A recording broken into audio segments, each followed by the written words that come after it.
magazine. Salt and pepper and heavy D up in the limousine. Hanging pictures on my wall. Every Saturday, rap attack, Mr. Magic Molly Mall. I let my tape rock till my tape pop. Smoking weed and bamboo. All right.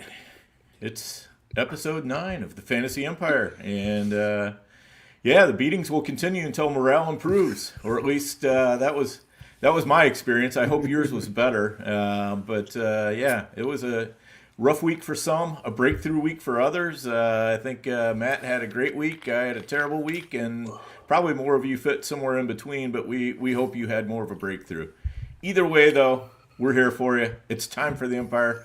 Let's get it going. And Chris, why don't we start with you? Let's start making sense of what we saw, what it means moving forward. What do you got? Yes, sir. Gentlemen, good to be back with you all, my friends. After 6 weeks in the books here, another exciting, interesting, all the above week in the NFL and in fantasy.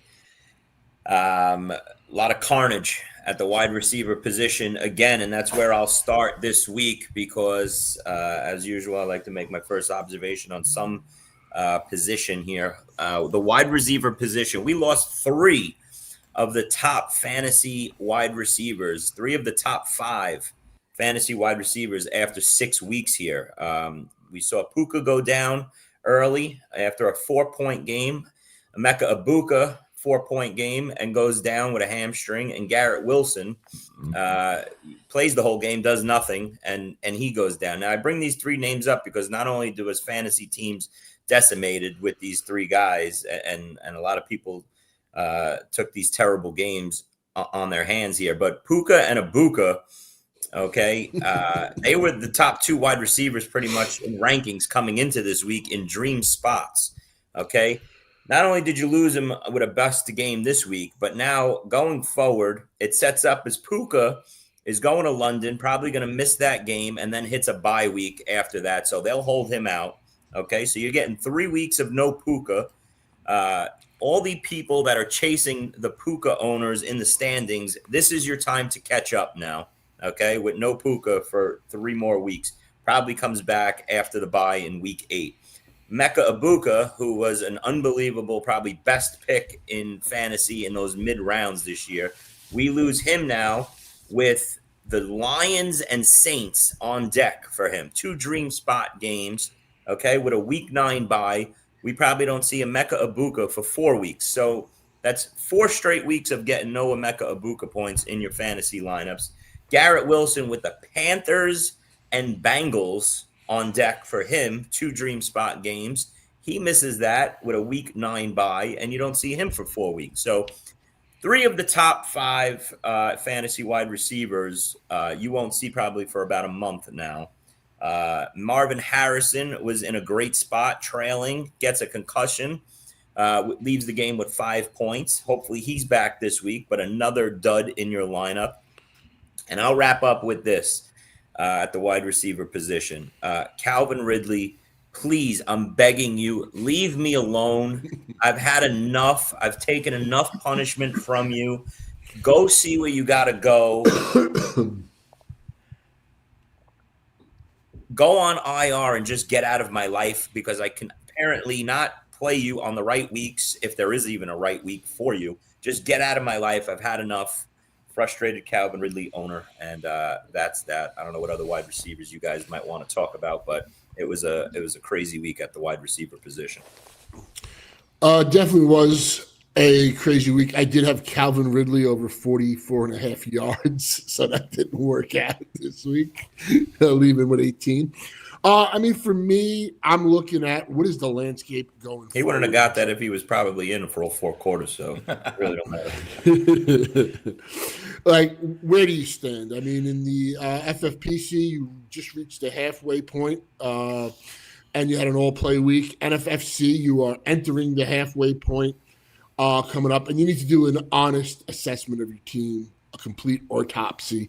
And what's really important now is week 7, there's only 2 buys. Bills and Ravens, those teams desperately needed. The buys couldn't have come at a better time for them. But week 8, and it's all about depth going there. Week 8 is going to be insane. There are 6 buys. I mean, when I was drafting the tight ends, I mean, especially for FFPC, it was like tight end, like, Arizona. Arizona, Las Vegas, Detroit. I mean, those are 3 top tight end guys right there off the top of your head. So you got to have the buys. You got to have this. Chris touched on the wide receiver position just getting, further decimated. And, I'm looking at it like, who am I starting week 8? It's not a big waiver week. You worried about week 8 now? No, but I'm saying for this week, you have to be looking. Yeah, I starting for week. My point is, there's not a big waiver like name out there. There's not like a running back you're saying I gotta have this guy, or they're playing. So you're saying cover your ass going forward now. Preparation. I gotta have about 3 scrub wide receivers that are on my wish list this week because I have Quentin Johnson. I've got Abuka, Garrett Wilson, Marvin Harrison on a bunch of teams, and I'm not expecting to have them in week 7. Oh. So I've got Marv sits. I think Marv. I think he does. I'll tell you what, it was. Yeah, typically it's a week. He's got a week 8 bye. So I think it's easy for him. Man, I hope you guys are wrong. I'll be honest. Watching Marv walk off the field, he was kind of arguing with the team doctors. Like, what the hell? Like, I'm good. Yeah. And he got up right away as soon as he got hit. It wasn't one of those concussions where he stays down and he looks like he's knocked out. He took a big hit. He got right up and he gave a thumbs up to the refs. So I'm thinking like, all right, you got to go to the tent and come right back.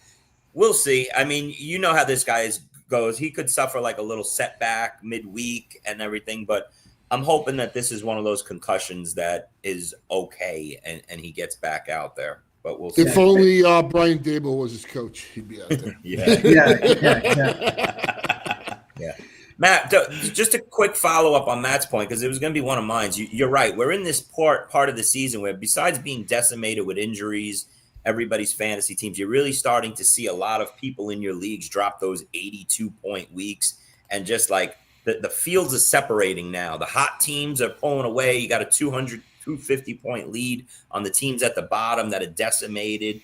Bad picks mixed in with injuries. And now here we are, like Matt said, week 7, you got 2 monster teams on a bye week with Buffalo and Baltimore. Now, Lamar Jackson has been out lately, the last couple of weeks, but you're missing the top 2 quarterbacks basically in fantasy, Lamar and Josh Allen, and a lot of other pieces with these guys. And then you go right into week 8 with 6 teams on a bye, followed by week 9 with 4 teams on a bye. So this is it right here, guys. This is time to make the donuts right here. Week 7 through 9, you're going to have a lot of shitty lineups that you're looking at. You're going to see a lot of people tail off and wave goodbye and mail it in for the rest of the season.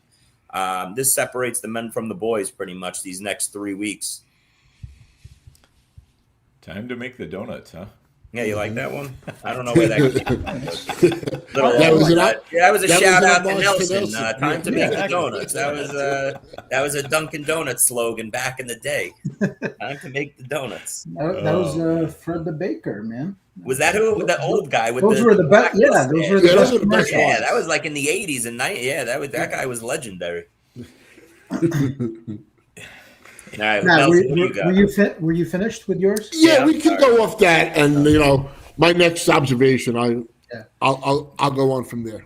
Next one, that's fine. For me, it wasn't even so much like my focus this week isn't even on like necessarily like what I saw in week 6 for players and bad performances, good performances. It's more of like I went straight early this morning to my lineups.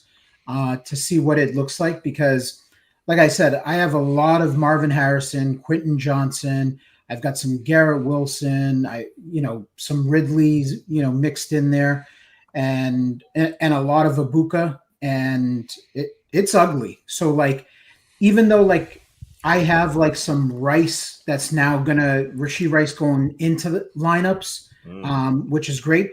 It feels like he's replacing like an injured guy. So for me, it's more about like fab this week with the waiver wire, just trying to get like capable bodies, guys that can give me some type of production. I need like 10 to 14 points out of, receivers, because like my running backs are okay on most of my teams from the looks of it.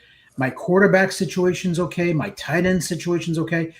But wide receivers took a big hit. So I don't know if you guys have the same type of issue going on with your teams, but like that's what I'm noticing is it's a little bit like high priority for me with Fab this week.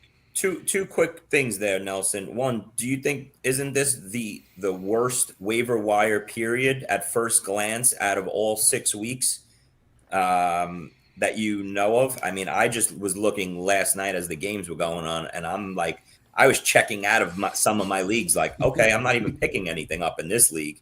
I know there's the Tampa Bay wide receiver room that opens up now going into this upcoming week based on, maybe the Mike Evans news. Maybe Mike Evans makes a comeback here, and that puts a little halt on some of these other guys that I'm sure will be hot names. But other than that, man, I don't know. Unless I'm missing something, this is a tough week when you're in a tough spot with injuries and trying to fill in spots to go to the wire and pick up something useful. I think beauty's in the eye of the beholder in that case, Chris, because like sounds like you're a Ted Johnson lover. It sounds like Nelson's ready to put the beer goggles on because he's gonna need them. I mean, we're talking Tez Johnson, booty again. The people.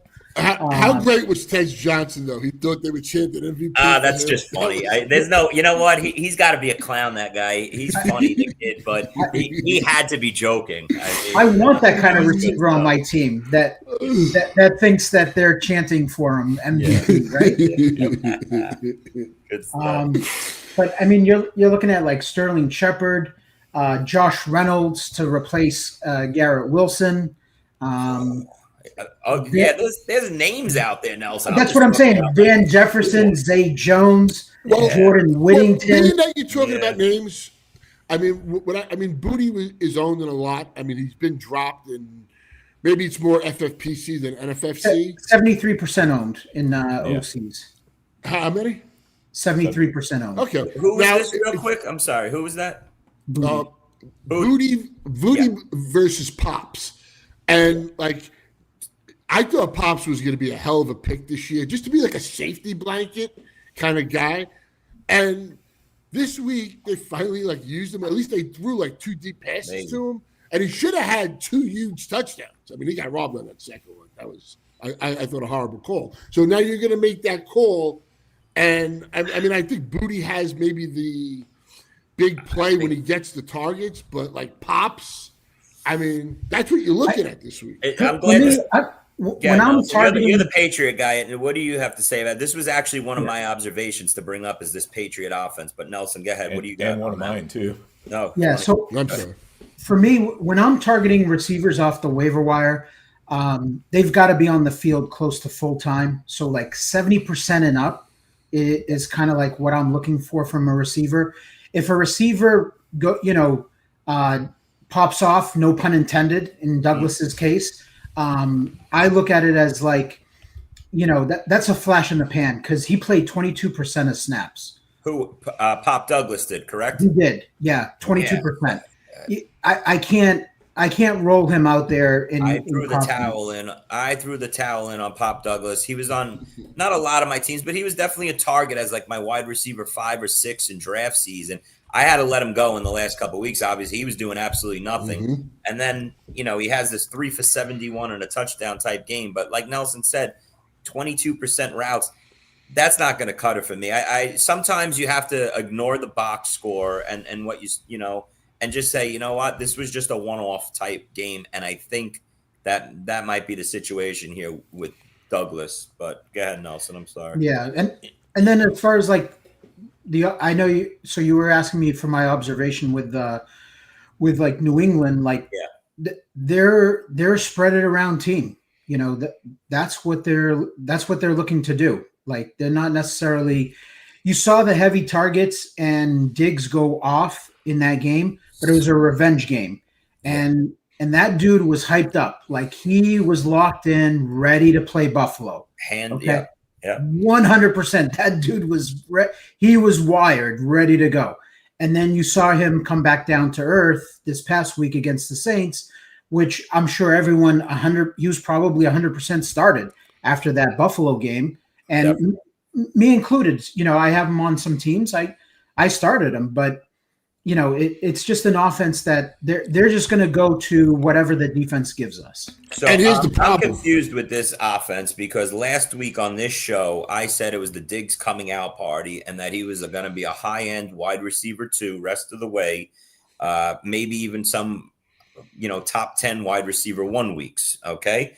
And then this game happens and I get egg on my face, okay? But here's what happened all of a sudden. Everybody was in love with Booty 4 weeks ago, whatever it was, when he had his coming out party. I think it was week 1 or 2. Mm-hmm. Okay. Now everybody went and dropped him in the last week or two. You see his name on the waiver wire on a lot of your leagues, right? Is this fool's gold to go back in on him and chase him? And then everybody's going to go put him back in the lineup thinking, all right, this 5 for 95 and 2 touchdown game. And now next week, it's going to be back to Diggs being the lead dog. This is an offense that I like to usually the type of offense that I like to shy away from because you're just never going to get it right. And like you said, Nelson, it's a spread it around offense. Some people are going to go see, hey, in their minds, they're going to say, all right, Pop Douglas, that was the guy that was going 125th overall on draft boards. Now it finally clicked in week 6. He's going to be the guy. He'll be, a real nice piece off of the waiver wire in a good offense. And then he's going to dud. And then people are going to go spend up now and chase Booty. Okay. And next week it's going to be 2 for 19. And then Hunter Henry's going to have his big game. It's just one of these offense. For me personally, I'm backing out. I'm not spending my money on these Patriot receivers on the waiver wire with Booty and Douglas. I'm out. It's like Shark Tank. I'm out. You guys have it. That's here's the problem. They have Tennessee this week, which you can run all over. And I think they want to try and get this running game going. And then the following week, it's Cleveland. So, do you really want to? Are you really going to invest much in these receivers? And I was a big Pops guy, like I said. Right. It's Diggs or Henry for me, and that's it. And we unfortunately, Diggs took a big step back. We used to talk about Bellatrix back in the day on the running backs. It's starting to make me think: was it all really Josh McDaniel tricks all along? And this is kind of what's happening with the wide receiver room. I mean, you can't trust anybody but Drake May on this offense, and that's just kind of the way it goes. I mean, you might be forced into a position where you have to, right? And I get it. But on the other hand, if I'm not forced into that position, I'm not going to go out there and confidently roll out Booty or anything like that. I'm going to be looking on other teams for other players that might be able to pop for me, even if it's just for 1 week, because as Nelson said, it's been really tough on wide receivers. That's been my experience too. I've been struggling at wide receivers. All my guys have been going down. I'm really hoping, I'm glad I'm getting Rashee Rice back this week. Really hoping we get CeeDee Lamb back. That's going to be a fun one too, I hope. And heck, even George Kittle would be nice because I can at least throw him in the flex and take some pressure off my wide receivers that way. So got to feel good about that.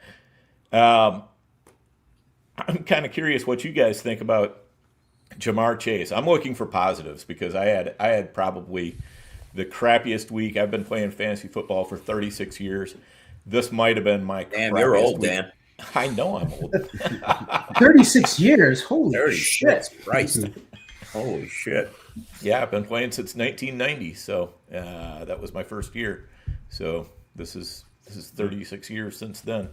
So anyway, I think we've got something going possibly with Jamar Chase, or is this a dead cat bounce? I mean, we were all crying about Jamar Chase, teams 4 weeks ago when Joe Burrow went down, but I go back and I look, and he's number 6 wide receiver overall in fantasy points per game. I saw that this morning myself, Dan. You're right. Yeah, I was like, all right, So do you guys do we think that Flacco can keep this going, or is this going to be one of those things where it's like, oh, he just came in, we had a good week, and it's going to get worse from here? I'll, I I'll mean, jump. you got to start him every week. I mean, you got to start him every week. It'd be hit and misses. Dan, what are we talking in terms of the question with Chase? You want to know if he's a legit wide receiver one still, or do we Right. look I at mean, him as a obviously big he's hit? startable. You're not Yeah. you're not going to have Chase on your bench ever. But I mean, I kind of think that he's going to be a startable wide receiver one, a guy you can count on week in and week out, which I would not have guessed 2 weeks ago. I thought 2 weeks ago he was, I was holding the funeral for him. I agree with that. I think he's locked in wide receiver one going forward. Flacco's a veteran. He knows he'll learn the playbook more with another week under his belt. The defense is terrible. Hendrickson got hurt. I'm sure he probably misses some time. Defense gets even worse now. You're going to be playing in high scoring games. And Chase is going to be the focal point. He another 10 catches. He's a wide receiver one. Now, is it ever going to be as good as with Burrow under center? No, of course not. But you know what? At least it's not going to be, a situation where the quarterback can't get him the ball like we've seen in past years with other teams. So, Chase is wide receiver, a top 10 wide receiver weekly. To me, the question is, can Flacco support T. Higgins too? We saw some life from T. Higgins, 5 for 62, I think, this past week on like 7 or 8 targets. Can he support T. Higgins as well? And T. Higgins, it's kind of been a disaster year. He hasn't got him going, but at least the Jamar Chase owners can take a breath of fresh air here, or a sigh of relief. He's going to be just fine. Yeah, and if it's Chase Brown, you can forget it. I think that ship is never going to sail. It is sitting sunk in the harbor. Yep. All right, guys, we're going to real quick do a quick commercial. We'll be right back. Pour one out for an incredible best ball season. It was a breakout 2025 for Fast Draft, but now the NFL action has started. That means it's DFS season. That's right. You might think, oh, wow, DFS, I can't win DFS. Oh, but you can on Fast Draft. You just pick any 6 guys, and you put them in a handful of booster spots. There's no salary rubric you have to follow. You're not going up against thousands of killer bots in these tournaments. Oh, no. These are regular people grabbing their 6 favorite plays of the week, and that's all you have to do. And we post the ownership so that you can choose how much chalk you want. There is no drafting. It's called the Quick 6 Super Slam. The Quick 6 Super Slam is the signature DFS contest at Fast Draft. It is changing DFS. We are making DFS great again. So go to fastdraft.app and use your host promo code for a $50 deposit match. And let's go start drafting faster.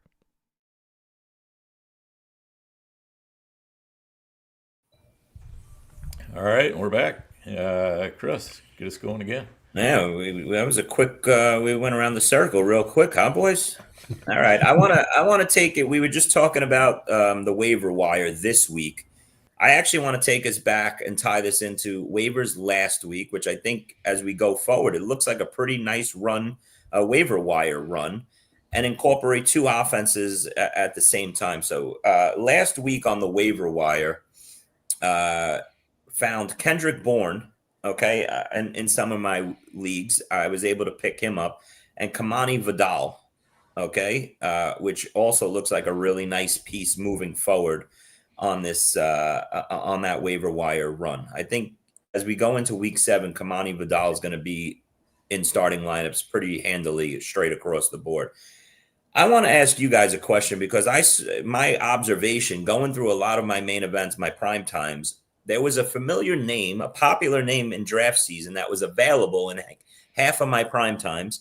And I thought it was a really good ad. And I bid him up, and I was unopposed on every league I want him in. And that's the Chicago Bears offense. And his name is Colston Loveland.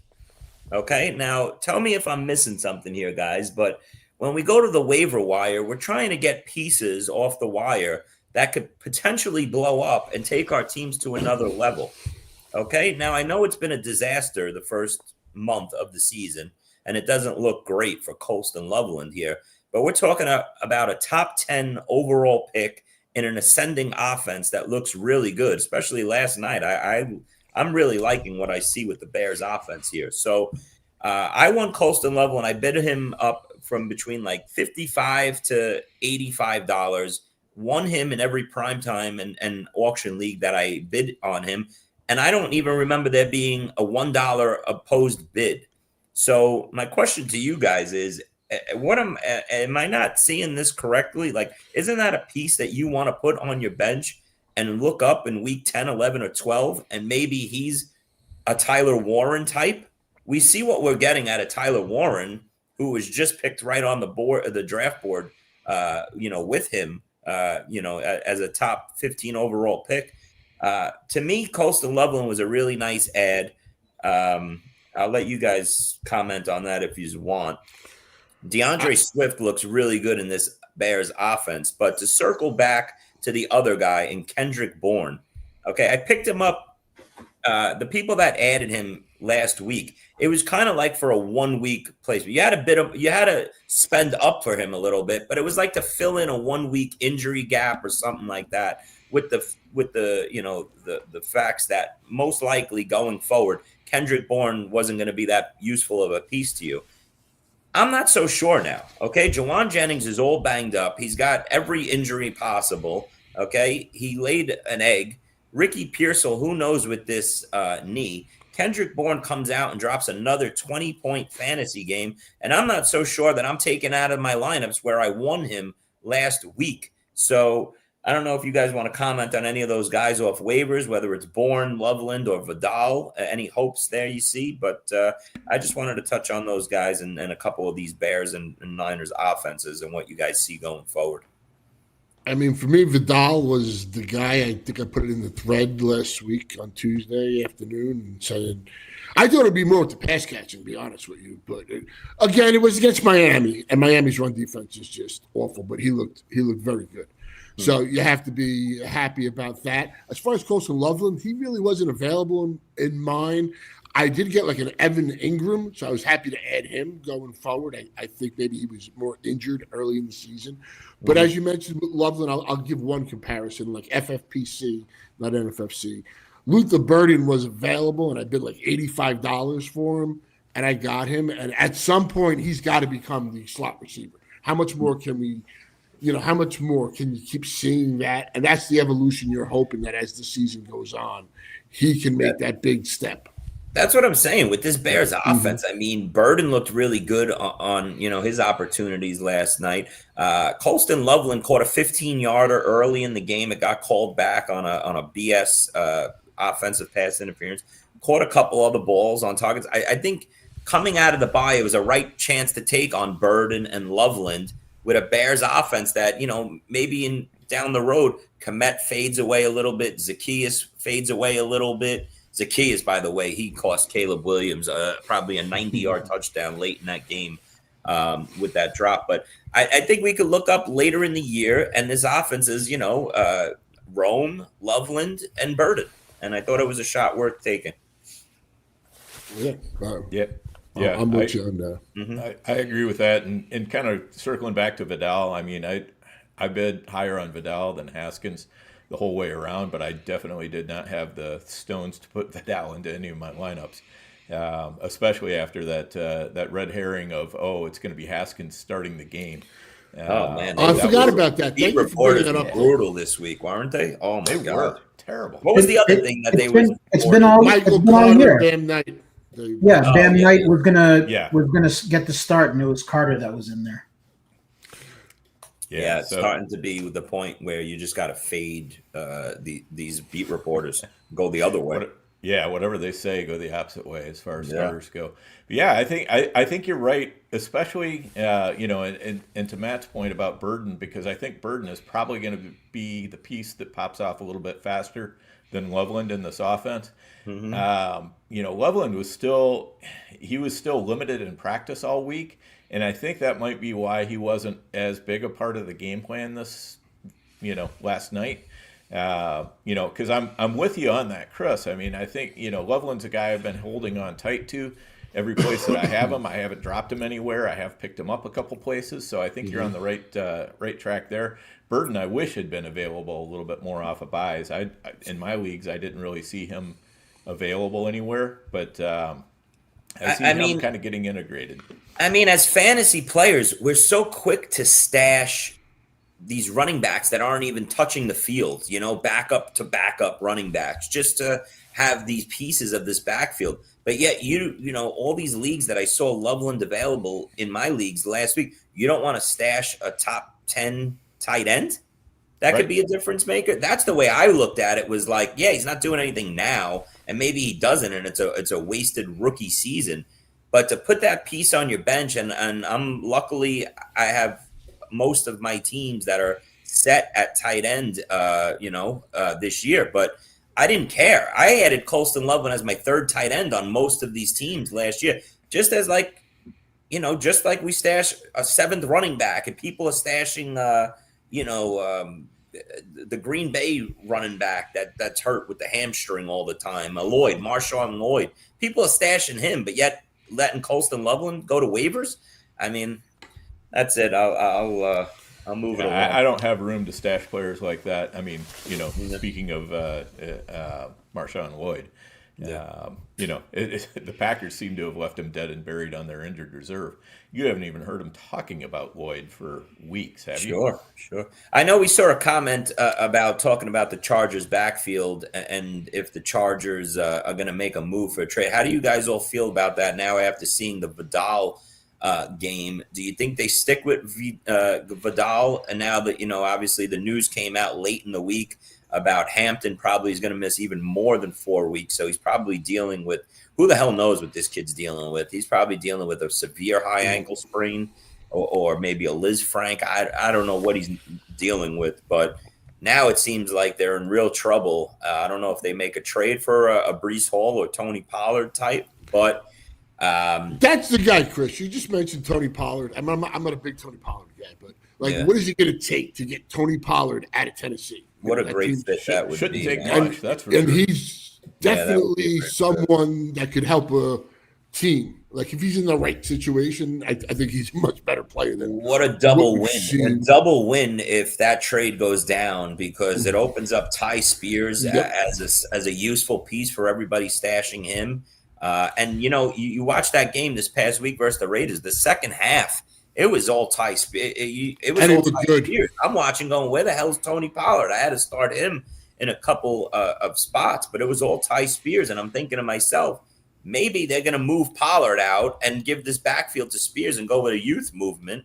There is no reason to keep Tony Pollard now for them.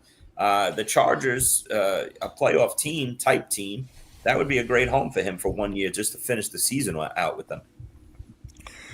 Yeah, I think we're going to see some moves here. I mean, we'll see what happens. I mean, it's crazy that Kamara doesn't want to lineup. I think that was my point. I'm sorry. I'm sorry. But is Vidal in everyone here's starting lineup this week going? Most likely. I did start him in a lot of spots last week.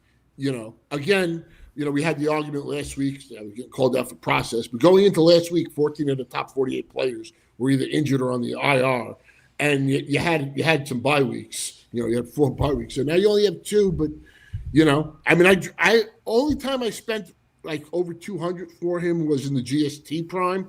Again, I'm just trying to get wins and put up the points and that's what you got to do sometimes. I mean, even if you don't believe in the guys that much. Yeah, you got to spend up, get through a week. I mean, it was the Kendrick Bourne process for me. Yeah, get through the week and then figure it out.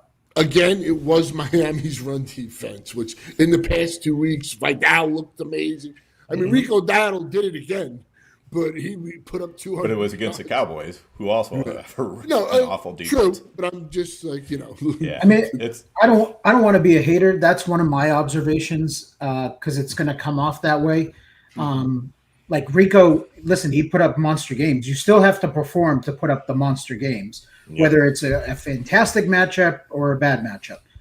But it was against, 2 really bad run defenses. So I'm just saying, like, I see a lot of talk of like Rico needs to be the starter over Hubbard and everything. Like, I don't know. Like, would Chuba have done the same thing if he was healthy and going against those defenses? I don't know. I just think it's funny how people now start talking like Rico's like they talk like he's like Bijan Robinson, right?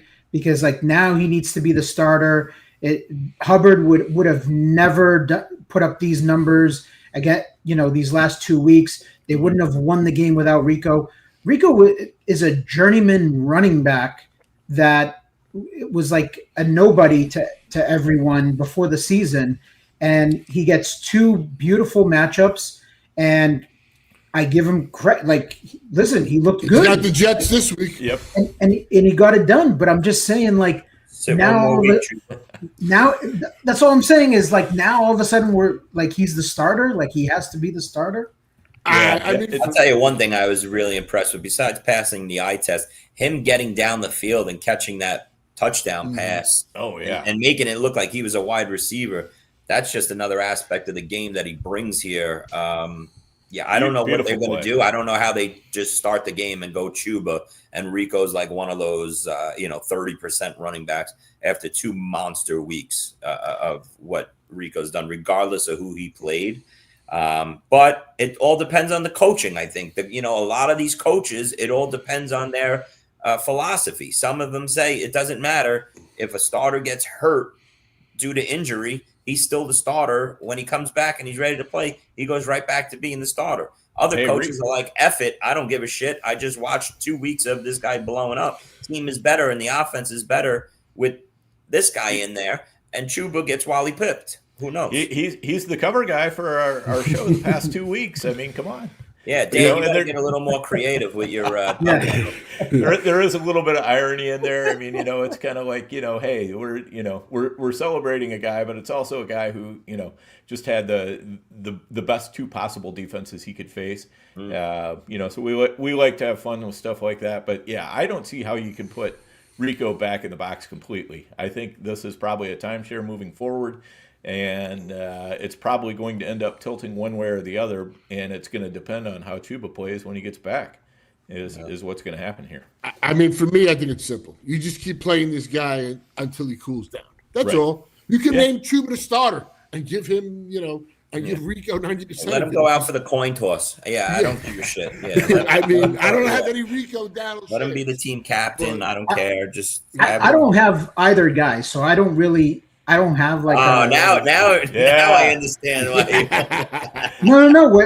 But like, I don't have either one. So like, I know, I'm saying it's not like I have a bunch of Chuba and I'm trying to be overprotective of it. I'm just saying that your dream scenario is that they 50-50 split, wipe each other off the map. That's what selfishly that's 100% what I want. I want a 50-50 split and they cancel each other out. Exactly. Absolutely. I'm just saying that, like, from my standpoint, a guy gets injured. Yes, you ride the hot hand possibly. Mm-hmm. I just don't see how they're gonna just put Chuba off to the side and say, hey, you're gonna just spell Rico. Rico's our guy now moving forward. I don't think that's gonna happen. Yeah, and now we're looking at a Ken Walker, Zach Charbonnet backfield again with Chuba and and Rico. So great if that's what happens. Yeah, I mean, Chris, being that you mentioned Zach Charbonnet, I don't know how he's out snapping Kenneth Walker every week. I can see if this guy was like putting up monster numbers, but it's like 12 for 24, and then he gets the green zone touches. I mean, that is just maddening. It's crazy. Like each of them had like that one really solid week that everybody like ran with. Like, all right, now it's Ken Walker's backfield. I'm like, no, now it's Zach Charbonnet. And moral of the story, it's neither's. It's just JSN's world.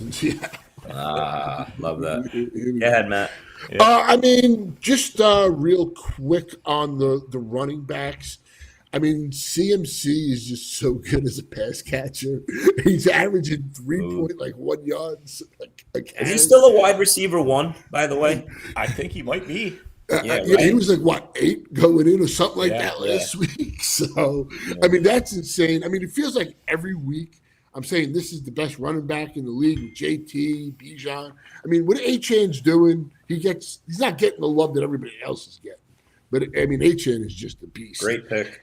I mean, that's worked out well. And the thing I'm still going to be curious to see, because we see it happen in the second half. I mean, Javonte, shout out to Nelson. These are two of his guys, Javonte and ETN, running back 5 and running back 14, I think, on the season. As far as total points for the position, where do they go from here? That's going to be huge. And who are these guys that haven't popped yet? That's who you got to try and hit on. Like Chris was saying, we're picking up these guys just to put them in. Like I picked up Will Shipley the last week or two when I see him out there, just in case. I mean, something happens. So, like, who's going to be throwing darts? It's you're hoping to have the revolver loaded, pretty much to have the bullets at some point. Well, I mean, you talk about. Sorry, Chris. No, go ahead. I think you want to add the backup running backs, if they're not owned already, from backfields on situations where the starter might get traded. So, like the Jets, Breece Hall, potentially traded. I know that, the Saints, Kamara came out, said he wants to stay here, but I look at it as it's pretty obvious that's a rebuilding team. Kamara being 30 plus, like it's not a fit. So I could see him getting traded. Pollard, another guy, like on a rebuilding team, I could see them, going with the younger guy in Spears. These guys are all owned though, Nelson. Every single one of them. I get it. I'm just saying, like that's how deep our leagues are. Like, it's that's like the potential for the next guy to pop is something like that outside of injury. Here's one question I just want to throw out. Like, I know everybody here is a big Pickens guy, but say Lamb comes back this week. What is how do we forecast Pickens going forward? That was actually one of my observations, Matt, to bring up the Dallas offense and everything. I'll turn it over to you guys because I'm interested to hear how you guys look at it. George Pickens is my number one most owned wide receiver. I don't know myself if I'm looking forward to Lamb coming back or not, to be honest with you, because I'm also a huge Dak owner. And I think when Lamb comes back, it takes Dak to another level. But how can you say the same for George Pickens? So you tell me, guys, how you look at this Dallas offense. It's going to hurt him. There's no doubt about it. But what are you going to do? You're not going to bench him. So, there's no bench. I think he's still going to be a solid wide receiver too. I think he's going to go back to being a little bit more boom bust. I mean, I think you're going to have some like 9 or 10 point games to deal with, along with some 24, 25 point games. That's how I see it. It's fair. Yeah, I mean, you got Jake Ferguson there, who's a Dak favorite too. I mean, Dak just loves. I know this week he got the touchdown, but he really didn't have many catches. But he, there's a lot of mouths to feed. So. Nelson, how do you see it? Same? The offense revolves around CD. CD's he's the alpha. I don't look at it as like, they're just going to spread it around. Now, if defenses, try to bracket him and double coverage, then Pickens and Ferguson are going to have monster games because Dak will go away from CD. But I think that it's definitely going to be a few less targets than what we were seeing with Pickens. But I think the explosive plays are still going to be there to be had. Call me crazy or maybe the fact that I'm just highly invested in this Dallas offense across the board. But I see a world where these two guys exist as both wide receiver ones, basically a Puka, Devontae Adams, a Chase and Higgins with, when Burrow was alive. I think they have both room weekly for both top 12 wide receiver 1 weeks just because of how bad this Dallas defense is and how explosive I think the pass game is going to be now that Pickens has established his rapport with Dak and established himself as a top 5 fantasy wide receiver. I don't know how far down you can knock George Pickens. I think you could take everybody out. I think Ferguson owners have unfortunately, those are the guys that are going to suffer the most. Ferguson's still going to have his underneath move the chain type games. Dak looks for him all the time, though. I mean, but I see a lot of a lot of 5 for 50s and his a lot of 6 for 40, 6 for 50 type right. weeks. And if he adds a touchdown on top of that, I mean, sure. I I know, know, Chris, Chris, but I don't you know that you've got, I think you're looking at the absolute best case for Pickens there, to talk about him as being a Devontae Adams or something like that, because I don't think that offense really works that way. I think, when the offense is flowing right in the way that they want it to flow, it's a lot of Lamb. It's, Dak has always looked at Ferguson, and they run the ball too damn much. So, I'm just not sure that you can get there week to week on Pickens. Now, maybe I'm wrong. I hope I am, because I got plenty of Pickens too, but I think it's going to be more boom bust. I think the best case scenario, guys, is that, and I said this before in the preseason, and why I was all in on Cowboys players, is that they're the NFC Bengals from last year. And that's best case scenario, is that you have CD as the chase, you've got Pickens as Higgins, the number 2, who was basically a top 12 receiver, I believe. He had missed games, but like for points per game, I'm pretty sure Higgins got it done. Like I remember him being like 18 points a game or something like that. And then Chase Brown was a monster at running back. So if you look at it that way, and then you have, Ferguson, like that's the wrinkle, though. I'll take it one step further, Nelson. I'm thinking back in the day, Demaryius Thomas, Eric Decker in Denver. Like, I think that's what this offense can be rest of the season. If Lamb comes back fully healthy, I think you got just 2 monster wide receiver ones. And maybe that's just wishful thinking. I think the potential for the volume is there because the defense sucks. Yeah. So as long as they're getting first downs and the offense is moving, the offensive line holds up, the volume's going to be there because they're going to be involved in shootouts. They're going to be involved in games where they're playing from behind. Yeah, you could forget Turpin, Tolbert, any third wide receiver in this offense. It's Ferguson as the third option, and I think there's enough to go around where it supports the 2 of them as being wide receiver ones this year. And, that for me, I'm rooting for Pickens, but for me, that's the wrinkle. Ferguson is, Dak loves him. That's my really only concern. I'm not saying I agree with a lot of your points, Chris. I think they can, with Nelson saying they are the NFC Bengals, but the AFC Bengals didn't have that tight end that was such a played that role. So Scotty the King Angle checking in. He got to get his Seahawks.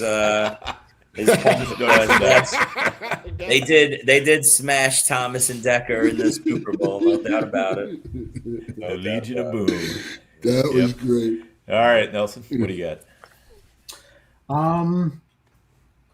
The other thing that I wanted to talk about, but this is more me venting, was how bad and how unwatchable the NFL gets sometimes with these flags. Every game, and it always seems to be on like big plays. Like last night we saw it with a Dunze, right? Catches a touchdown pass. I'm all excited. I've got a lot of Dunze on teams. I'm like, all right, he saves his game. That's a solid game for him. Sunday with Drake May and the Patriots. Those might be 2 of the most egregious calls I've ever seen. The Diggs callback, you saying? So in the game, the callback with Douglas on the pass interference, and then on Diggs with the 50-yarder down the sideline that he caught, saying that he pushed off. But like every other game that you watch, that's just kind of jockeying for position. That wasn't a full push off. Like those are just like terrible calls. So like though, and you see it all the time. I'm trying to think. There was one other call on Sunday, but it's every week you see a touchdown, guys celebrating, turn around, there's a flag. Like I don't know. Maybe the NFL touchdown with Montgomery, that was called back. Was called back. I'm just saying, like, there's so many touchdowns and so many big plays that are getting called back where there's a flag all the time. You wish, especially when it's away from the play. I mean, how many times do you see this, illegal lineman downfield and he's nowhere near the play?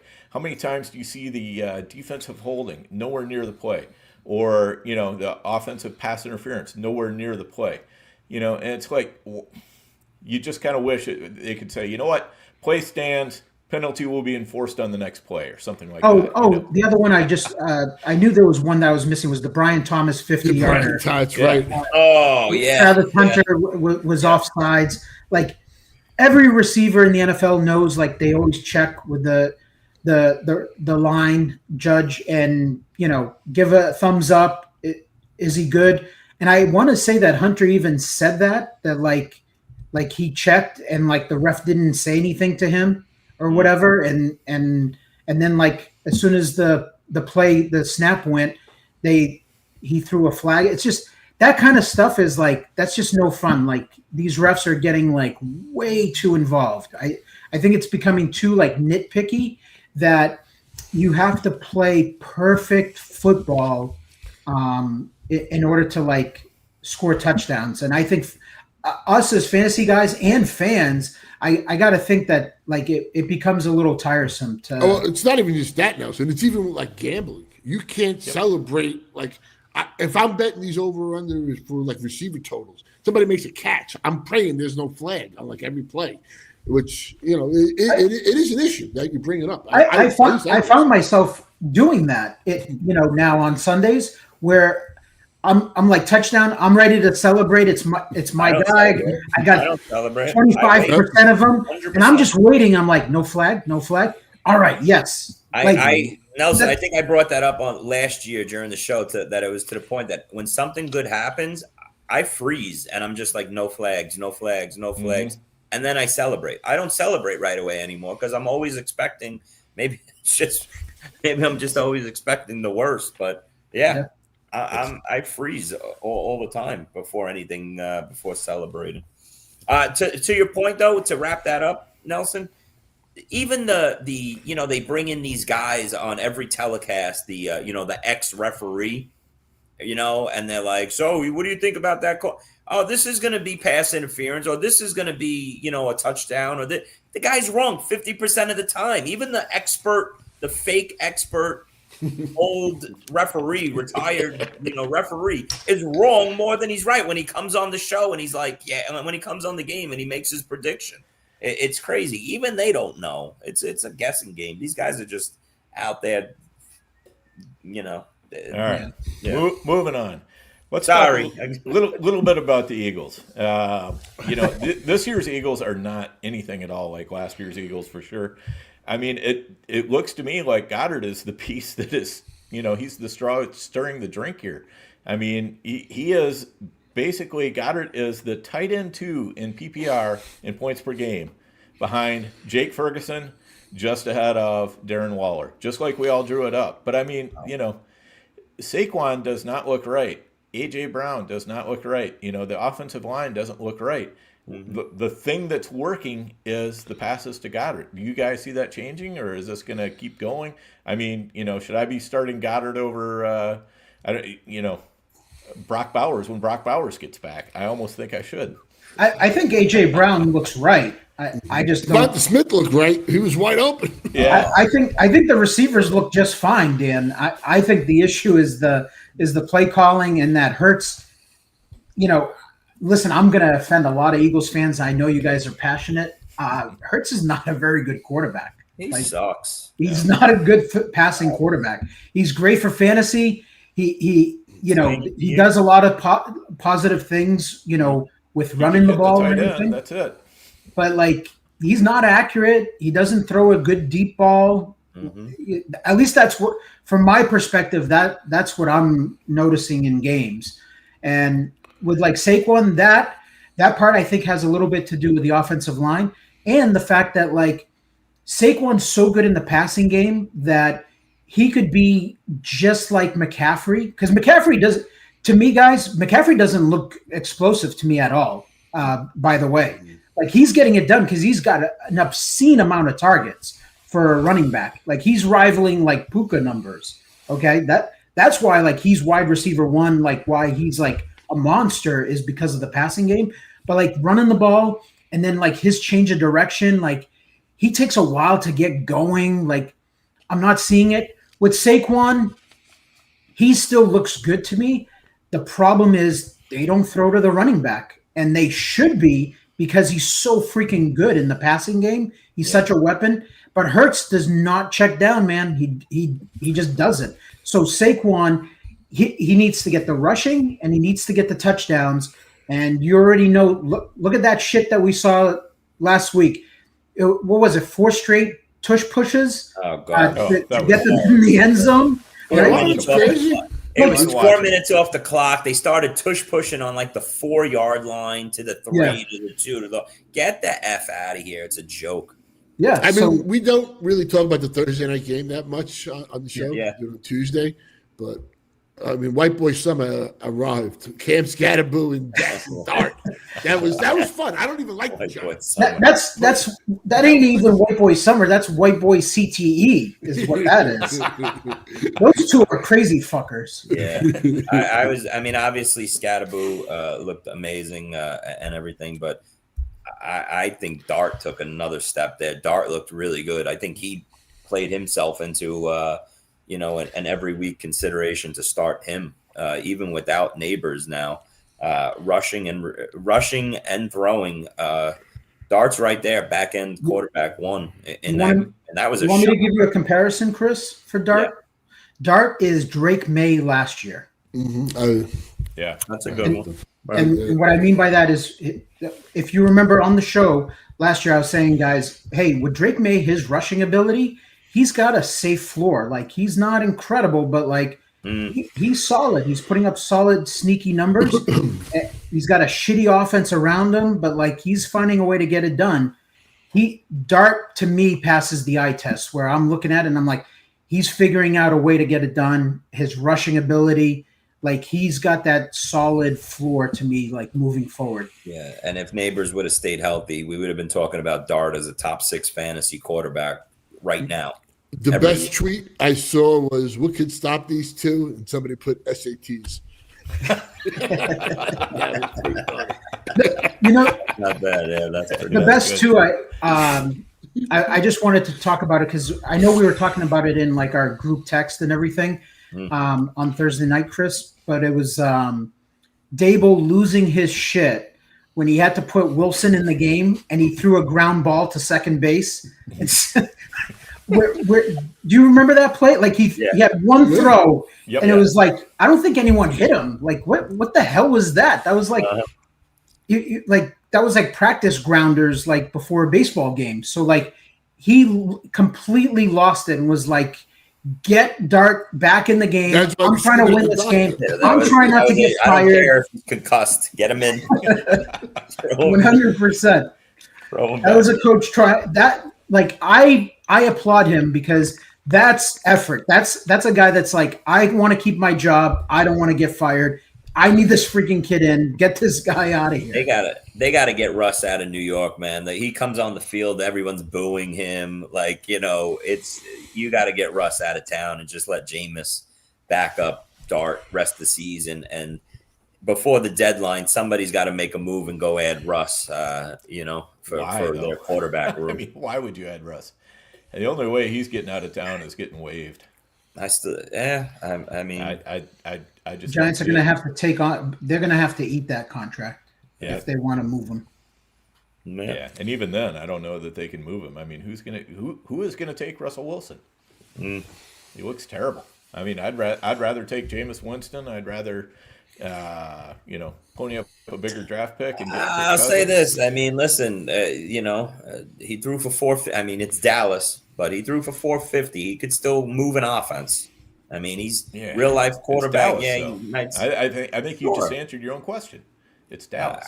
I hear you, but it's still 450. Okay. Man. All right, Chris, what do you got?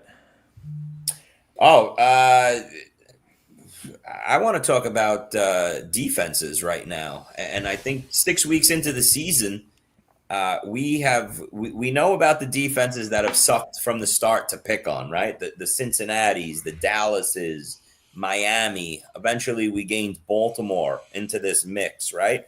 These are the, when you go and set your lineups for the following week, you're hoping that your wide receivers, running backs, quarterback are playing these defenses because they're all turnstile defenses, right? This past week, I think we added a couple more now. And I think some people will be surprised at some of these names going forward. But Fred Warner getting dinged up and losing and breaking his ankle, I think he broke his ankle or whatever it was. He's out for the season. The Niners already were down a couple pieces. They lost Bosa early in the season.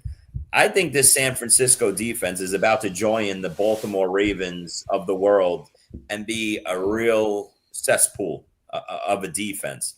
I won't stop there. I got two others. I think the Matt's Buffalo Bills are in a lot of trouble going forward defensively, and then you're going to see a lot of shootouts. Okay, so if you're a Josh Allen owner, who at the same time, let me slip this in. I think the Bills need to trade for a legit wide receiver. I don't know who's going to be on the market here, but you saw it last night. I know Kincaid was out and Palmer got hurt early, but these guys in the wide receiver room put Olave on the team. And Keon Coleman isn't. I like that call, Dan. I think that's the perfect fit. Who was? Olave. I'd welcome that. But I think a big thing with the Bills, you got to just unleash Josh Allen. No more of this. Is he going to get hurt? Let him play like he plays with his hands on fire and he can run. I know he likes to throw it. I want to see him throw it. But, we got to win. His window ain't going to last forever. And this defense was bad. The thing that saved them last year, I mentioned it last week, they had all these turnovers. They were 30th on third downs. They're not good, and they get all their good guys get injured too. Yeah, I'm gonna wrap up this point with one thing. You guys say Olave. How about DJ Moore? Yeah. I would take him too. Is that possible? I mean, DJ Moore going there. It's an upgrade from what they have. They need somebody. They need to give Josh Allen an alpha one. That's all I'm saying. Did you see how that game changed though last night? The minute, I believe it or not, Josh Palmer. And I want to thank him for getting 60 yards because I bet him over 18 and a half, 40, 50, 60. I had him 70 and 80, and he would have broke that, but he got 60. But Maddie's ladder bets every week. That's Maddie gets his ladder bets.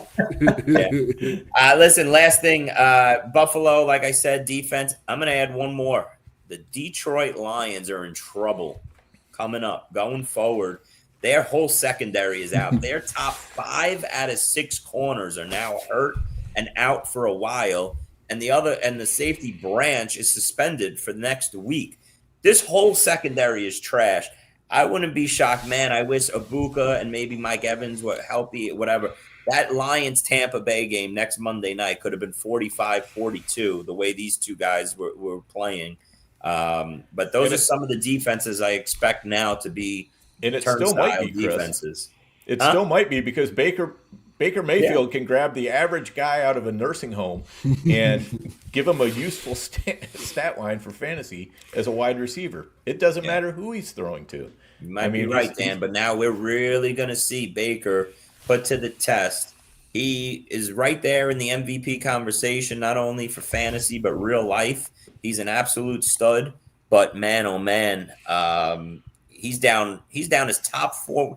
Bucky Irving's even, Rashad White owners, here you go, man. They already ruled Bucky out for next week. I don't think you see Bucky until after the bye as well. So it's the Rashad White show as well. So if you drafted Rashad White, he was sitting on your bench up until a week or two ago. You got a really nice, solid, high-end RB2 for the next 3 weeks here.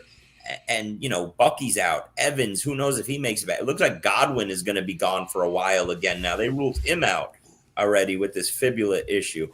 The whole offense is falling apart. And like we said at the top of the show, it's probably going to be, a lot of Tampa Bay wide receiver and pieces bid on in waivers tomorrow night. Yeah, and just going off of Chris's thing, my observation will be this. I mean, I had my best week of the year, but I was wrong on a couple of things I really loved.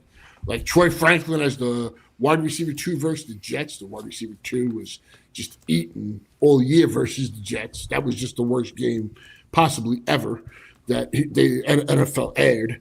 But Travis Hunter. And Travis Hunter, I think, led the team with like an 86% routes last week. I mean, BTJ should have had another touchdown, as mentioned earlier, and that was great to see. But I thought Travis Hunter, Strange was out. The secondary of Seattle was decimated. They go in. I think they've won their 11th in a row on the road, which is a hell of a thing. And they just shut down the Jags. I mean, that was one I really thought that was a Travis Hunter game to build on Monday night. He ran the routes and it just didn't happen. So that was extremely frustrating there. And the other thing going forward that's really going to be maddening is Warren versus Gainwell. Because Warren looked really good running the ball versus Cleveland, which people really don't do. And Gainwell got all the passes. So, what the hell do we do going forward? It's, and this is a dream matchup coming up. I'm starting Warren, versus the Bengals, and even Gainwell if I picked them up or had him. But I think that's a really interesting dilemma. Mm-hmm. Yep. All right, guys, we're going to take another quick break here, and we will be right back.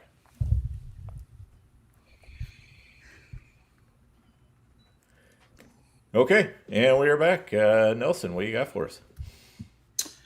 I think I wanted to talk a little bit about these running backs, kind of to piggyback off of Matt's point.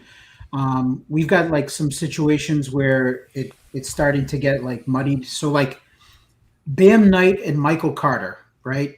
What do you do there? Who are you actually gonna start moving forward? The other one is Stevenson and Henderson have a great matchup coming up with the Titans. Do you trust, are we going to keep rolling Henderson out there? Are we going to, trust him? Do you start Stevenson at this point because he's getting the touchdowns? Vidal, I think that one, coming off the breakout game, I think that one's probably a little more easier to decipher.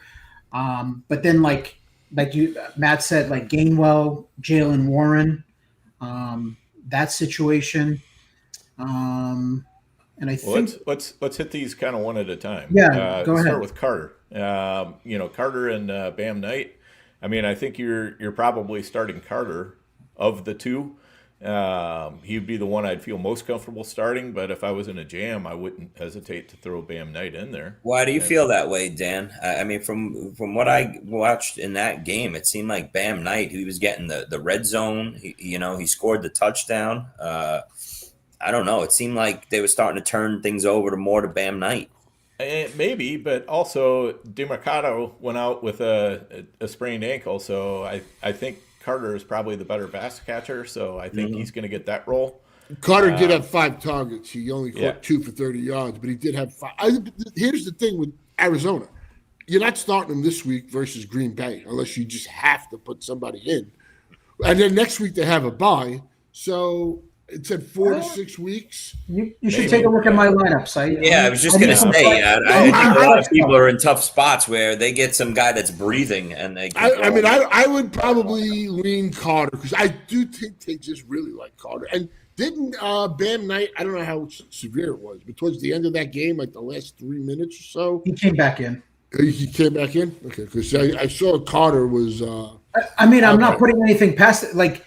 We've seen it where guys have Bucky finished the game, put up a monster game, and then all of a sudden he's out for weeks. So I'm not saying swelling, MRI couldn't reveal something, but he did come back.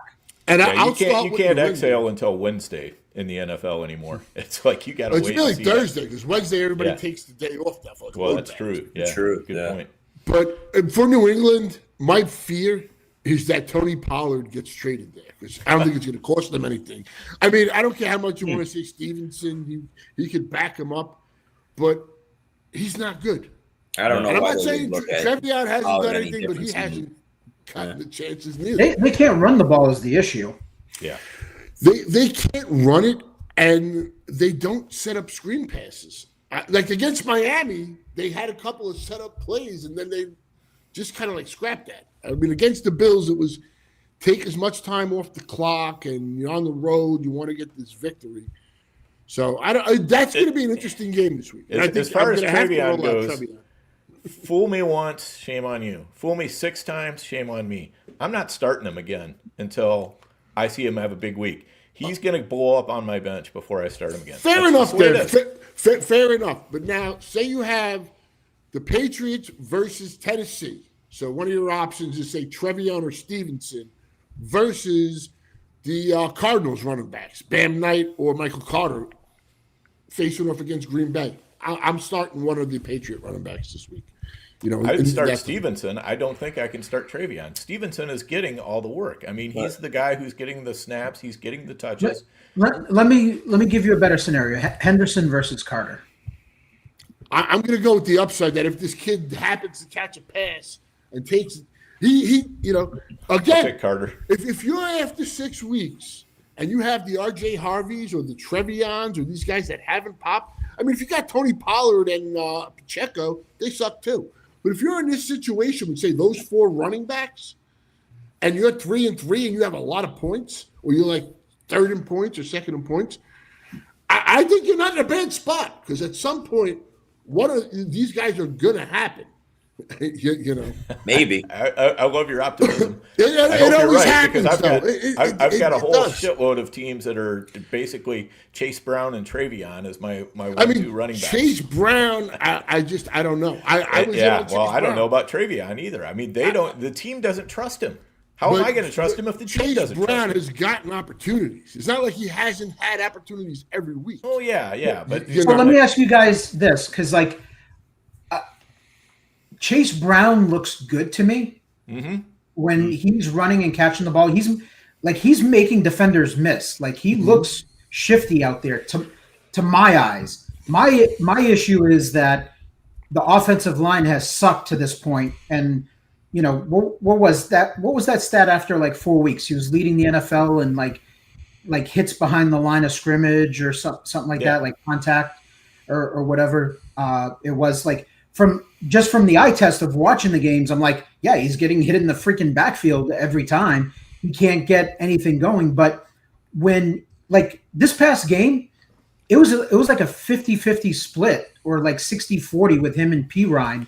Yeah, and I'm sitting there and I'm like, you dumbass coach it. Like, some coaching in the NFL is so bad, because I'm like, your ineffectiveness of like moving the offense and scoring points has nothing to do with Chase Brown. It has to do with the offensive line and you guys calling plays and figuring out how to put Flacco and Browning in good positions and get the ball in Chase and Higgins' hands to open up a little bit of the run game.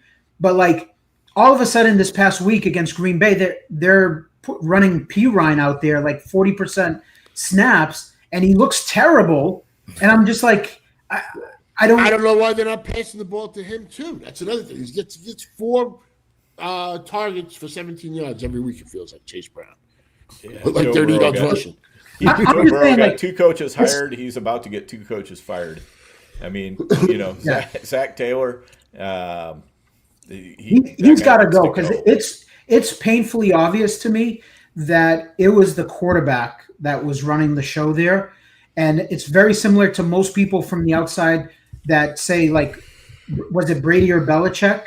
And I think we can kind of agree that without Belichick, Brady still can run a team, run an offense. And I think it's the same thing with Burrow. I think that, like, those coaches now are getting exposed, because I think it was Burrow that was. Well, he was terrible last year. What's his name? Chase Brown didn't start until the other guy got hurt. Zach. Yep. Yeah. So it's not like, Yeah, I'm just saying, like, I don't get that part of as far as like Chase Brown. It's not going to happen, guys. Like, Chase Brown's going to be a bust. He's a 2nd-round bust. It is what it is. But I'm just saying that, like, it's not because, like, oh, Chase Brown sucks. To me, he's fine. In a capable offense, I think, like, Chase Brown's putting up very good numbers right about now. I just think he's in a bad situation that, that's probably like the next coaching staff that probably gets fired. I think they Chase need to Brown. go. And to Harry's point here, he says, I think it's the O-line. I think he's right. It is the O-line. not but I the thing think, is, I you know can it. coach around that to a certain extent, and they're not doing it. I think Chase Brown's going to be one of those guys. He's going to suck all year long in terms of stats, everything. And then next year, he's going to be one of those guys that everyone is in on draft day. You know, he's going to fall to that. He's going to be in that 3rd, 4th, 5th round range probably after this season. And everybody's going to be like, okay, based on his stats this year. And then next year, everybody's going to be like, all right, Burrow's back. The boys are back. Chase Brown's going to shoot right up. He's going to be a 1st or 2nd round talent. I don't see that. Not if Okay, well, how about Chase Brown Thursday night? I'm just saying he's going to wind up being a value next year on draft boards. Well, Where is the line in your flex with starting Chase Brown versus the Steelers on Thursday night? Outside of the Judkins, where they had them throw 52 times, and they did shut Judkins down, but the Steelers' run defense hasn't really been, the vaunted. All right, so Chase Brown versus Michael Carter. I'm going Chase Brown. I would go. I'm not even thinking about it. Yeah, that wouldn't be close for me. Yeah. I'd have to think about it, but yeah. I'm going to go Chase Brown. I think in a lot of the scenarios, I'm probably going to lean Chase Brown because you got to hope that it happens. So what, back end RB2 this week? Yeah, he's like a back end RB2. Yeah. Every time my ears hear Chase Brown, my brain gets PTSD. So let's move on. Yeah. All right. Listen, I want to just talk about the Kansas City Chiefs offense moving forward. Whoa. What? Can I go? Oh, you were goddamn. All right, whatever, Dan. I forgot. No, Nelson can go. Who's where? Well, yeah, Nelson, did you finish up with your running backs? Who else we got? What were the other running backs that I mentioned? Arizona, and then there was another. And yeah, I mean, we'll come back to it that was another one. Like, I don't know. Like, I think there's a lot of ugly. I think there's a lot of ugly running back situations. Also, there's good ones, but then there's a lot of ugly ones out there too, where you don't know whether it's which guy to start, or even if you want to start one of those guys like Jalen Warren, Gainwell's playing. I get it. Jalen Warren needs to be in lineups this week. The matchup is perfect for him, but I could see it where it's Gainwell outdoes him. I could see it, but I think it's got to be Warren. I mean, he's a low-end starter. If you're desperate, you can throw in Gainwell. But, I'd rather have Gainwell on my bench than in my starting lineup this week. You'd rather have him? I mean, ideally, yes. That's what I'm saying. I would rather have better options than Gainwell. That's what I'm saying. Yeah. I mean, but if Gainwell's my best option, I'll throw him in there. What were you going to say, Chris? I was just going to say, I think to Nelson's topic with all these running back disasters, I think the main point is sleep well and hold your bell cow running backs tight and love them while you have them, because these elite guys are just carrying everybody right now. And honestly, it's been a good year for most of the elite running backs. I mean, the guys we drafted early have, for the most part, done pretty well. I mean, there's a Derrick Henry in there. Bucky Irving got hurt, but everybody else has done pretty well. Yeah, the first 3 rounds, you're right. Besides Henry and Chase Brown, I mean, pretty solid across the board. Definitely. Mm-hmm.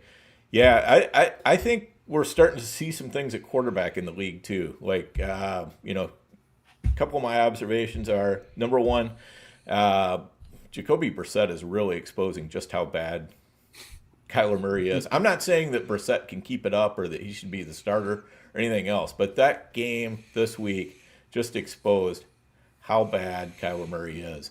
And I mean, I weep for my Marvin Harrison Jr. shares that I started this past week, because if he hadn't gotten that concussion, I think he would have absolutely gone off with Brissett at quarterback.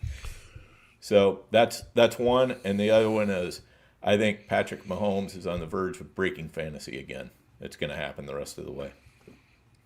And Dan, when you mentioned Mahomes, I mean, I remember I listened to a lot of podcasts this summer, and there was a lot of Mahomes hate. Mahomes can't throw the ball down the field, this and that.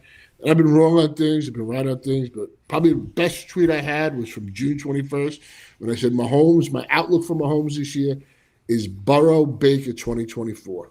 And he's right there. I mean, him, Dak, Drake May, I think is only going to get better. He's balling. Jaden Daniels, look what Jaden Daniels does with nobody on that team. Mm-hmm. So, I mean, you want to have these quarterbacks. I think there's like a six-pack that you really need to have going forward. I wouldn't even have Jaden in that tier of Mahomes and Dak rest of the way, Matt. Honestly, I don't think he's got the weapons. But he puts up 30 points or more without weapons. And if you get Scary Terry back, and Debo was banged up last night, the guy put up 30 points with Chris Moore, Luke McCaffrey, Zach Ertz. I mean, I don't know. I think the guy is. Yeah, maybe I'm wrong with that. I just think it's a Josh Allen, Lamar Jackson, Mahomes, and Dak. I think that's your clear elite four rest of the season. And also, like, who did he have last year outside of Terry that he, was putting up 30 to 40 points, especially in the second half? Okay. Let's see McLaurin back. I think the moral of the story is that there's a lot of good quarterback options moving forward that we can feel comfortable with. I think there's probably like a tier one that we would really love, but I think like further down the board, like to me, like I'm fine with having Baker. I'm fine with having Drake May, Caleb Williams, Jaden Daniels, Hurts for fantasy wise, yes. And then if you give me like a combo of like Jared Goff and Daniel Jones, I feel like I can get away with that. I have a good example for this week. Allen and Lamar are both on buys. We all love Jackson Dart. Are you just starting him? No worries versus Denver? I don't want. I'm worried about him. I'm worried about him this week in Denver. I'll say that much. But if it wasn't Denver in Denver, I'd be a little worried. Would you pick up Aaron Rodgers versus the Bengals on Thursday night? I would play Rodgers. Yeah. That's it. Yeah, I would do that. I want to add Caleb Williams. I think I like his upside going forward to that quarterback mix. Trevor Lawrence is putting up some good numbers. I think most teams. Trevor Lawrence is another quarterback, Chris, that sucks. Yeah, he's just not a good quarterback. He's putting up better numbers, but he sucks. He gets the numbers. He's Jalen Hurts sucks. Jalen Hurts sucks, but he gets the numbers at the end of the week. Absolutely, I'm just talking from like an NFL quarterback standpoint, not fantasy wise. Like I'm just when I'm watching the games and I'm watching him and I'm seeing him like overthrow like Brian Thomas or like he misses like these easy throws. His vision, like he's got open guys, he's thrown into coverage. Like I'm like, man, I've been a Trevor Lawrence fan for a while now, and I'm like, nah, he just I got to doesn't. Well, I got a question for you, Chris. Like, when you're talking about San Francisco's defense is going to be trash, which, they had some big injuries. Like, Mac Jones has been putting up 350 a week. Now you get Purdy back. Like, who's ever their quarterback, Sure. is pretty much seems like a really good start going forward. I think they need to get restocked and healthy at wide receiver. And then, Matt, I agree with your point there is Purdy, if he comes back healthy and now you get Kittle back and Pearsall back, that's going to be an offense that I think plays a lot of 35, 31 games rest of the season. That quarterback, whether it's Purdy or Mac Jones, is going to be in a really good position as a sneaky start. But there's really not too many teams when you look across your leagues that are in trouble at the quarterback position other than the Lamar Jackson team or the Bo Nix team. And I'm talking out of guys that are top 12, drafted starting quarterback. So those are really the only two teams you look at across the board, and you're like, Kyler was a backup. Why are you worried about Lamar? I think Baltimore's defense being so bad, I think this is. I'm saying lately. I'm not saying. Oh, gotcha. When I thought you were saying going forward. I'm like, he's going to probably come out of the bye healthy. I think Lamar's right there with Mahomes and Dak rest of the way. The spot that he's in, I think he breaks fantasy with these guys. But I'm just talking the teams that have been in trouble lately. Lamar's been out too. He's going to miss, the bye week this week. The Lamar owner has been scrambling, going to the wire. The Bo Nix owner has just been taking it off the head all week, all year long so far. But other than that, the quarterback position has been really solid. And tight end. Can you mention tight end? Yeah, one thing I say about tight end though is like the guys we all thought, and like me included, like last week we're gonna take that step. A lot of them didn't show up this week. It just didn't happen. And Waller bailed himself out with that late touchdown. But the good part was he had like 80-something% route run. So that was a major jump for him. Yeah. So what do we think about this Kansas City? Dan, are you done with your point? Yeah, we can. But I think that's a good follow-up is the Kansas City offense. Go ahead. So now Rice comes in this week. Let's assume he hits the ground running here. What are we looking at in terms of this offense? Is it just a spread out offense, or does Rice go right back into being an elite wide receiver one? And what effect does this have on everybody that owns Xavier Worthy and how your outlook is on him? Does it open up the field more for Xavier Worthy or what? Because I got to tell you, I was excited going into the Detroit game for all my Worthy shares. And then I came out of that game going, man, this really didn't work out the way I hoped. Thank God he scored the touchdown, but it was just another ho-hum game. And now Rice comes back into this offense. And is Xavier Worthy what? Flex worthy? How do you look at him? Boom or bust every week as a 2? What are we doing? And Hollywood Brown comes back and looks, gets a nice 20-point game. What do you do with his shares? Is he reliable? As a flex-worthy play. What does this Chief offense look like? Besides sleeping great at night as a Mahomes owner, what do you do with the rest of this offense? Yeah, so I didn't get a chance to rewatch that game, but I believe from what I could tell, they were playing Worthy the same way. They were kind of bracketing him the same way they were Flowers the week prior, where it was kind of like, listen, we're not going to get beat deep, with like these deep shots with these guys. And I think Worthy, is dealing a little bit with that ankle injury. I think that has a little bit something to do with it. Mm-hmm.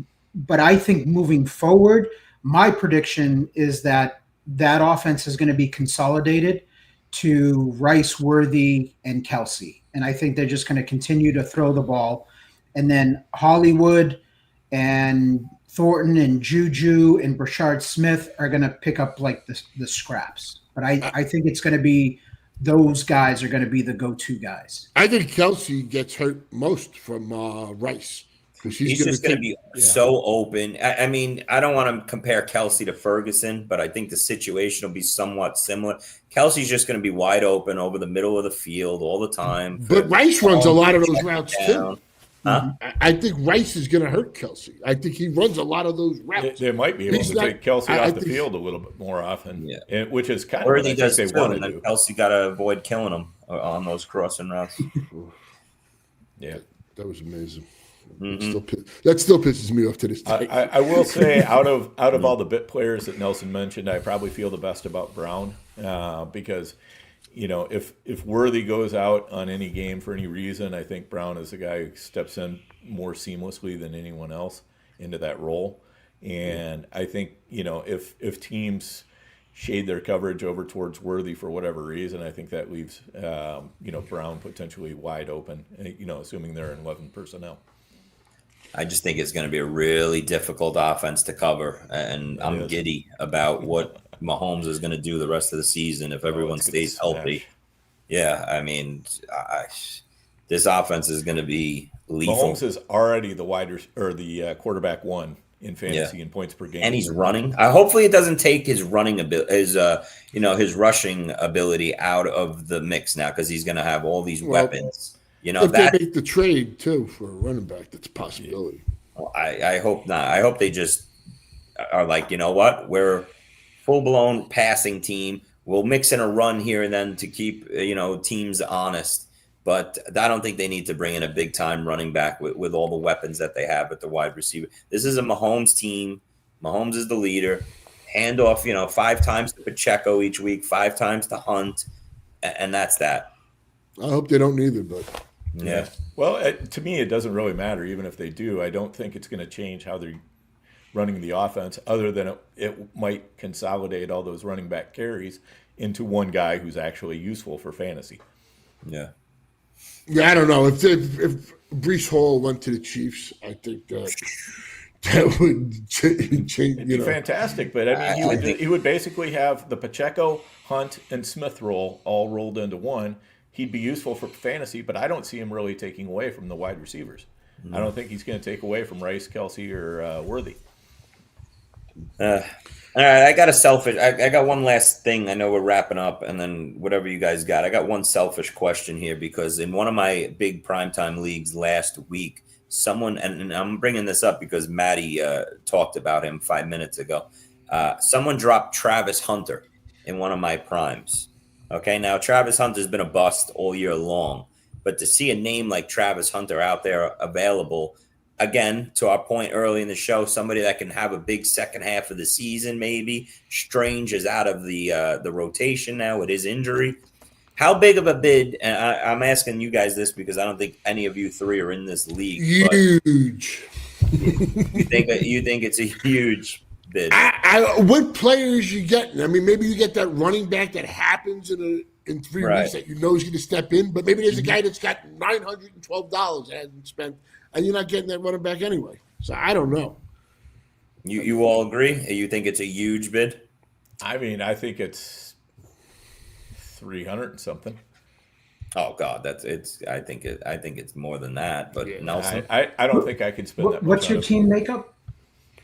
I'm loaded at receiver. I honestly don't need him, but it's more of a general question of how much you especially think. if you're loaded at receiver. Yeah, that's the thing is you see the name out on waivers. You're like, you're never going to see a name this big on waiver wire. So this guy was he won the best receiver in college. Yeah. Freak athlete is on the waiver week 7. I mean, you're not getting talent like that. I know it hasn't happened, but he just coming off his most routes. He led the team in routes this week. Mm-hmm. So just Who on was the this quarterback talent, again? Who were we just talking about? Still, what better talent are you getting on the waiver wire going forward? I agree with that. It's also an interesting topic, I thought, because it's you don't see a name that big on the waiver wire available. I do have a lot of money available in the league, but it's a team that is made up of, I'm 6 deep at wide receiver. I have Jonathan Taylor as my RB1, and then a plethora of guys at RB2. So I really could save the money to try and complete the team, at my RB2 spot if something available. But do I blow it all on the talent of Travis Hunter, who isn't performing, putting up the numbers, but just blow the money? Question simple to me, Chris. Going forward, do you think he's a bust the rest of the season? It's in the range of that's I agree. I agree. That's the way you got to look at it. If for me personally, if I'm deep at wide receiver and he's potentially my number 6, my number 7 type of receiver, then and I have other positions where I'm like, I could see where I could upgrade throughout the year. I'm putting in like a healthy bid, but I'm not putting in a big bid. Okay, so you had Puka and Ibuka this week on the same team, which was very positive. Oh yeah, obviously. And you lost those guys. My point is, that's why I asked Chris, what's his team? But I'm trying to make the point. Like that happens in week 8. You wind up losing 2 guys in the same week. That could happen. So I mean, do you really? I'm just looking at it as a talent level. Yeah, but if you've got a need that exists now, which Chris has at running back too, versus a need that might or might not ever happen, I mean, how much are you going to bid on a guy who fills that need that might or might not ever happen, versus saving your money for a rainy day, where all of a sudden that running back too, it's like either way, you're not guaranteed of the result that you want. I mean, obviously, what Chris wants is he wants to be able to spend up on his running back too, get that position solidified, and move on. But that doesn't always happen either. Right, that's what I'm saying. Either one it's like, he could spend up on Hunter, excuse me, and then all of a sudden now running back 2 comes available and he doesn't have the money he needs to bid. Yeah. That to me, I'd feel horrible if I was in that position. It's an interesting debate. It's need or talent. What do you want to add to your team? We're all going to deal with injuries going forward. If he turns his season around and he is the 5th or 6th round draft pick that we all drafted him as a month ago, it'll be a nice add off the waiver wire that no one else is going to be able to add. But, sometimes certain teams need certain needs. So, I mean, that is definitely fair enough. I mean, my last point, just to tie the bow on it, again, look at your teams. Like some teams I feel strong. They're marching forward. There might be a couple of soldiers with the Burrow, Bengal stacks that I might be putting some reach on. But, it's far from over. You're at the halfway point, FFPC, you're entering it in NFFC, and let's see who ends up being the MVPs of the first half versus who's the MVPs of the second half. Because we've all played this game for a long enough time that guys start popping in week 10 and on and carry you. And you honestly want to be the hot team going into the shootout. Like you want to be able to get that team firing. You don't want to shoot your load early. Yep. No, yeah, you never want to pre-ejaculate, Matt. 100%. But yeah, to your point though, Matt, it's what I talked about in the beginning of the season, in the beginning of the show. Look at everybody that had Puka and Ibuka and even Garrett Wilson. These guys got off to great starts the first 6 weeks here. Now it's comeback time for a lot of those teams that maybe struggled through some underperformers or injuries these first 6 weeks. Maybe you're a middle of the pack team. Now you're looking up. You look across all your leagues. The guys that are in first place in your league or up top in the overall standings, they all got Puka. They all got Ibuka. Now for 3 or 4 weeks, it's comeback season for a lot of these other teams. Maybe the other ones come back to earth. It's tough losing a Puka and these guys. Nelson, right. Anything else? Nelson, anything else? No, I'm good, guys. All right. Okay, I think we hit everything for me. So yeah, and Chris, I mean, earlier in the season, you were telling me when it was okay to take the condom off. I think with this Travis Hunter thing, it's not time to take the condom off yet. So I'd keep that money in reserve. Keep your powder dry. All right. I'm going raw dog. Yeah, there we go. All the people that are just tuning in right now are like, what the hell are these guys talking about? All right, guys, good luck in week 7. Let's keep the train rolling. Yep, definitely. And thanks, everybody, for joining us this week. We really appreciate it. We love the feedback. The chat was lit today. I really appreciate you guys helping each other out in the chat with these questions that we can't get to on the show. You do a marvelous job of that, as always. So make sure you hit that like button, leave a comment, give us a review, whatever it takes, wherever is appropriate to the format in which you're consuming our content here. But we do appreciate that. And good luck to everybody in the Empire this week. We will see you all next week. Hey, I want to thank you for being part of this broadcast. If you have any thoughts on it, leave a comment. If you enjoyed it, make sure you leave a like. And if you want to see more shows on the Player Profiler channel, subscribe to it. That's how we know you want more.